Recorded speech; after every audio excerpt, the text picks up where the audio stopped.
आजादी का अमृत महोत्सव।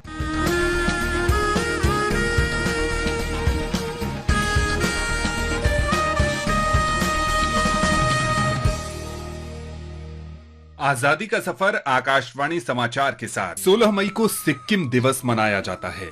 1975 में इसी दिन सिक्किम भारत का अंग बना था। 17वीं सदी के दौरान सिक्किम चोग्याल साम्राज्य के अधीन था, लेकिन 1890 तक वो ब्रिटिश शासन के तहत संरक्षित राज्य बन गया, जिसे चीन और ब्रिटिश भारत के बीच बफर राज्य के रूप में उपयोग किया जाता था।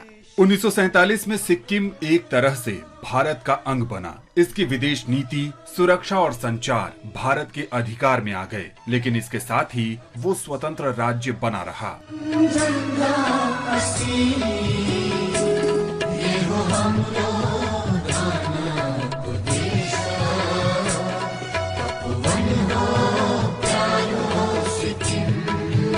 उन्नीस 1973 में लोगों ने उत्तरदायी सरकार की मांग करनी शुरू कर दी और राजशाही के विरोध में आंदोलन शुरू हुआ। जनमत संग्रह में 97% से अधिक लोगों ने राजशाही समाप्त करने का समर्थन किया। इसके कारण सिक्किम का विलय आधिकारिक रूप से भारत में हो गया। नए राज्य को संघ में समाहित करने के लिए भारतीय संसद ने देश के संविधान को संशोधित किया। सबसे पहले उन शर्तों के निर्धारण के लिए 35वां संशोधन किया गया, जिनके तहत सिक्किम को संबद्ध राज्य बनाया गया। कुछ महीने बाद 35वें संशोधन को निरस्त करने के लिए 36वां संशोधन किया गया और सिक्किम को पूर्ण राज्य बनाया गया तथा संविधान की पहली अनुसूची में इसे शामिल किया गया।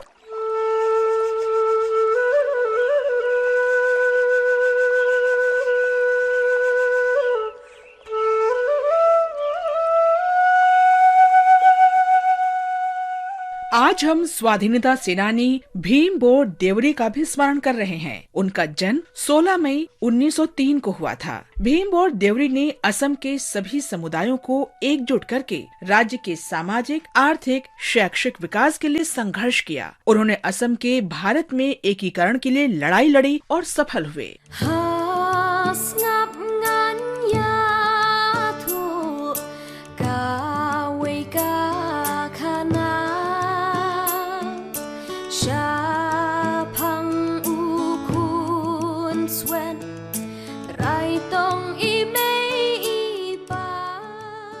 पेशे से वकील देवरी ने 1933 में असम पिछड़ा क्षेत्र जनजातीय लीग की स्थापना में सहायता की। उन्होंने ये सुनिश्चित करने के लिए कार्य किया कि देशज असमिया लोगों को भूमि आवंटित की जाए। देवरी मार्च 1945 में प्रसिद्ध खासी दरबार हॉल प्रस्ताव को तैयार करने वालों में शामिल थे, जहां विभिन्न देशज समुदाय के नेताओं ने अपनी स्वतंत्र जमीन बहाल करने के लिए प्रस्तावों के लिए प्रतिबद्धता व्यक्त की। उन्होंने विभिन्न जनजातियों की स्वतंत्रता बनाए रखते हुए पूर्वोत्तर भारत को विकास के नए दृष्टिकोण की तरफ ले जाने के आंदोलन का नेतृत्व किया।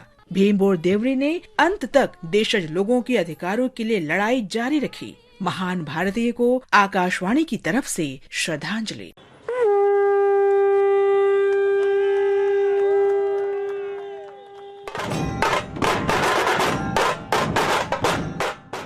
हम आज राष्ट्रवादी रघुनाथ मुधोलकर को भी स्मरण कर रहे हैं। उनका जन्म 16 मई 1857 को महाराष्ट्र के खानदेश में हुआ था। उदारवादी नेता मुधोलकर 1912 में इंडियन नेशनल कांग्रेस के बांकीपुर अधिवेशन के अध्यक्ष थे। वे महिला शिक्षा, विधवा पुनर्विवाह और अस्पृश्यता दूर करने जैसे सामाजिक सुधारों के पक्षधर थे। रघुनाथ मुधोलकर गोखले के अनुयायी थे। उनका विश्वास था कि राष्ट्रीय आंदोलन संवैधानिक और अहिंसक होना चाहिए। उन्होंने ब्रिटिश सरकार की आर्थिक नीतियों की आलोचना की और विदर्भ में अनेक उद्योगों की स्थापना में सहायता की। 1890 में उन्हें भारतीयों की मांगों को पहुंचाने के लिए कांग्रेस के प्रतिनिधिमंडल के साथ इंग्लैंड भेजा गया। रघुनाथ मुधोलकर अंत तक लोगों के लिए कार्य करते रहे और 13 जनवरी 1921 को उनका निधन हो गया। इस महान भारतीय को शत शत नमन। आरंभ है प्रचंड बोल मस्तकों के झुंड, आज जंग की घड़ी की तुम गुहार दो। आज हम स्वतंत्रता सेनानी साहू का भी स्मरण कर रहे हैं। उन्होंने 1857 के प्रथम स्वतंत्रता संग्राम में हिस्सा लिया था। मुठभेड़ के दौरान कंपनी सेना ने साहू को गिरफ्तार कर लिया। 16 मई 1859 को कैद के दौरान अंडमान द्वीप में उनका निधन हो गया। वीर साहू को नमन।